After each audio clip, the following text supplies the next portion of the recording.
Hello दोस्तों, स्वागत है आपके अपने यूट्यूब चैनल मैथ विद ए में। आज हम लोग पढ़ने वाले हैं क्लास 10 के मैथ के ऑब्जेक्टिव, जो कि एग्जाम के से क्या है इम्पोर्टेंट रखता है। तो इस वीडियो को आप क्या करिए, लगातार वॉच कीजिए और वीडियो को एक लाइक जरूर कर दे। और चैनल पे नया है तो चैनल को सब्सक्राइब जरूर कर ले, क्योंकि इस चैनल पे इसी तरह का वीडियो मिलते रहते हैं और आपके एग्जाम में हेल्प होंगे इस वीडियो से।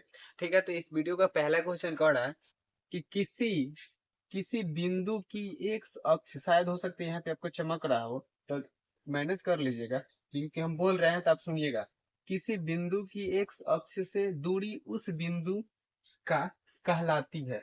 मतलब क्या कहलाती, कह रहा है ऐसे होगा, ऐसे एक रेखा होगा। कह रहा है कि एक अक्ष यानी कि हई जो है पूरा क्या है, एक अक्ष है। तो एक अक्ष से दूरी ऊपर होगा ना, तब दूरी क्या कहलाएगा। तो ये कह रहा है कि एक अक्ष से दूरी क्या कहलाएगा।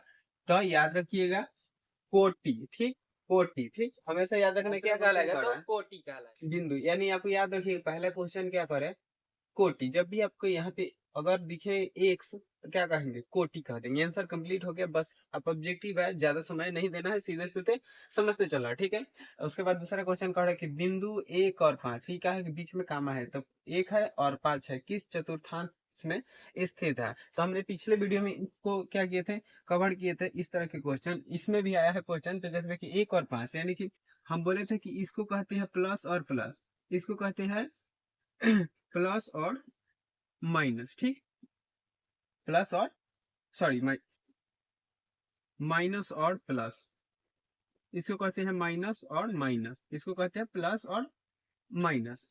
अब कह रहा है कि एक और पांच, एक और पांच यानी एक भी प्लस में है और पांच भी प्लस में है। तो प्लस प्लस कहाँ आया है, एक भी पांच, एक भी प्लस में होगा और पांच भी प्लस में, तो यानी कि इसको हम लोग कहते हैं पहला, यानी कि प्रथम चतुर्थांश।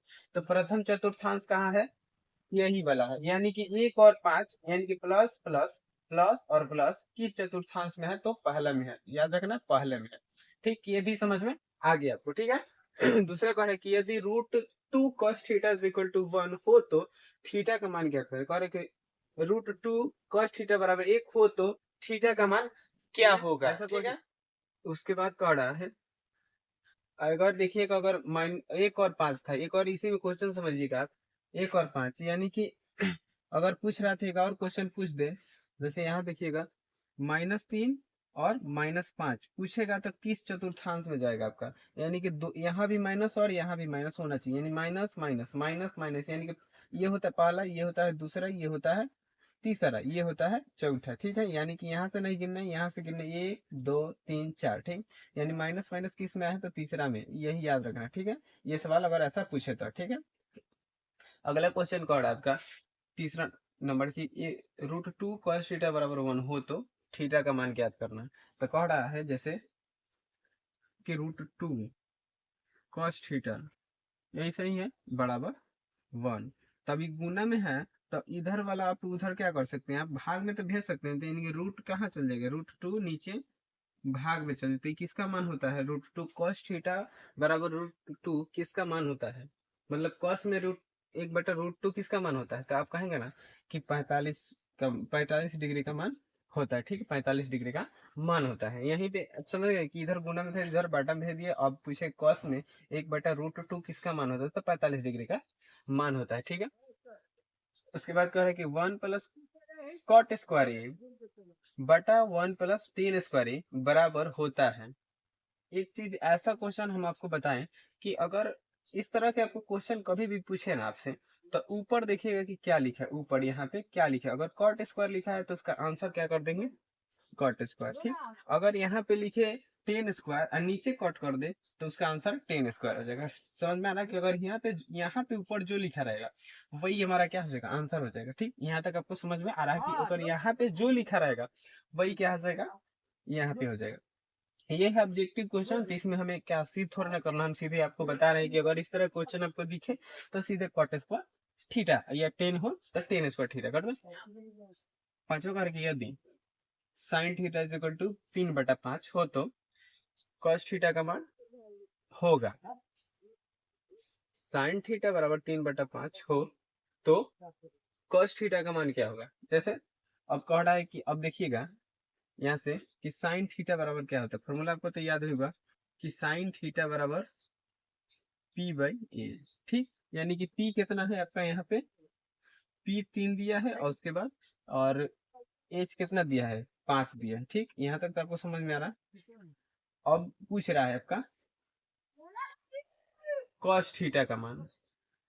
तो cos थीटा का फॉर्मूला क्या होता है आपका B/H। ठीक, B/H फॉर्मूला क्या होता है, B/H।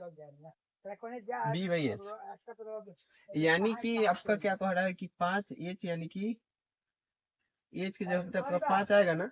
नहीं समझ में आ रहा है, यहाँ पे लिखेंगे 5 दिख रहा है कि एक्स की जगह, सॉरी 5 एक्स की जगह पे 5 होगा। तो यही देखना है कि हमेशा हमारा कहाँ रहेगा, नीचे हमेशा 5 रहेगा। तो देखेंगे ऑप्शन में किसमें हमें नीचे 5 दिया है। तो आपका तो ये दोनों पहले ही गलत है क्योंकि इसके नीचे 5 नहीं है। अब बचा 2 ऑप्शन नीचे जिसमें 2 5 है। ठीक है, अब अब देखेंगे कि बी का मान क्या है। हमारा 5 आ गया। ठीक, इतना तो आपको समझ में आ रहा है कि एच की जगह पे हमारा 5 होगा क्योंकि cos थीटा का फॉर्मूला ही होता है B/H। तो H नीचे हो गया तो 5 नीचे, यानी कि नीचे 5 रहेगा हमेशा।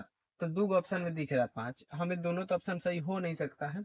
और देखेंगे उसके बाद ऊपर हमें सिर्फ संख्या लिखना है। ऊपर संख्या क्या लिखेंगे, हो सकता है कि अभी हमें क्या B निकालना है। तो B कैसे निकलता है कि B बराबर रूट अंडर एच स्क्वायर, यानी कि एच स्क्वायर कहने का मतलब 5 का स्क्वायर। तो 5 का स्क्वायर 25। ठीक, 5 का स्क्वायर 25 और माइनस पी का स्क्वायर यानी कि 9। कितना हो जाएगा, 25 में से 9 घटा तो 16 बचेगा। और 16 रूट अंडर है तो रूट अंडर, यहाँ पर रूट अंडर है तो रूट अंडर 4 हो गया, यानी कि ऊपर 4। यानी आप 4/5 आंसर क्या होगा आपका, एक ऑप्शन है। ऐसे भी आप समझ सकते थे कि बटा में 5 था तो 5 यहाँ पर भी था यहाँ पर भी था, लेकिन यहाँ पी का मान 3 था। तो यानी कि ये तो मतलब फिक्स है कि बी का मान 3 नहीं है, आगे यानी कि ये भी ऑप्शन गलत था, ये भी आंसर हो गया। ठीक, तो 4/5 आंसर हो गया इसका। उसके बाद कह रहा कि 9 sec square theta minus 10 square 9 10 square theta बराबर है। तो अब देखिए क्या होगा कि ये दोनों में आपको 9 दिख रहा है। तो 9 क्या करते हैं हम लोग, कॉमन ले लेंगे। 9 कॉमन ले लिए, उसके बाद क्या बचेगा, सेक स्क्वायर थीटा माइनस में 10 स्क्वायर थीटा बचेगा ना।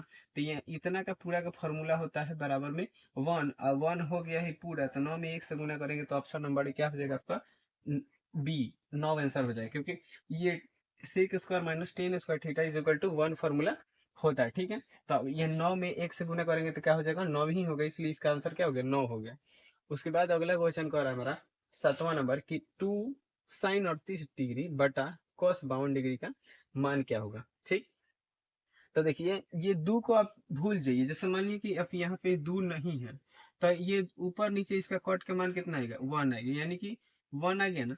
ऐसे समझिए ना कि ये जब ऊपर और नीचे दोनों जोड़ के 90 डिग्री आता है तो उसका मान पूरा 1 हो जाता है। जैसे 38 52 जोड़िएगा तो 1 हो जाएगा मान, तो इस दोनों कट के 1 हो गया। ठीक, अब एक ऊपर है और नीचे, यानी कि 1 में 2 से गुना कीजिएगा तो कितना आएगा, ये पूरा का मान तो 1 हो गया, यहाँ पे अब 2 है तो 2 में 1 से गुना कीजिएगा तो मान कितना आएगा इसका, 2 आ जाएगा। यानी कि ऑप्शन नंबर ये सही हो गया। ठीक है, ऑप्शन नंबर ये सही हो गया। उसके बाद अगला क्वेश्चन कर 8वां नंबर की यदि टेन थीटा बराबर रूट 3, तो थीटा का मान बताइए। कह रहे कि टेन थीटा में 10 में रूट 3 किसका मान होता है, तो आपको याद होगा कि 60 डिग्री का मान होता है। रूट 3 10 में 60 डिग्री का मान होता है। ये तो समझाने वाली बात ही नहीं, क्योंकि आपको याद करना पड़ेगी ये सारी चीजें। ठीक है, उसके बाद कह रहा है कि किसी वृत्त पर बाह्य बिंदु से खींची गई स्पर्श रेखाओं की संख्या क्या होती है।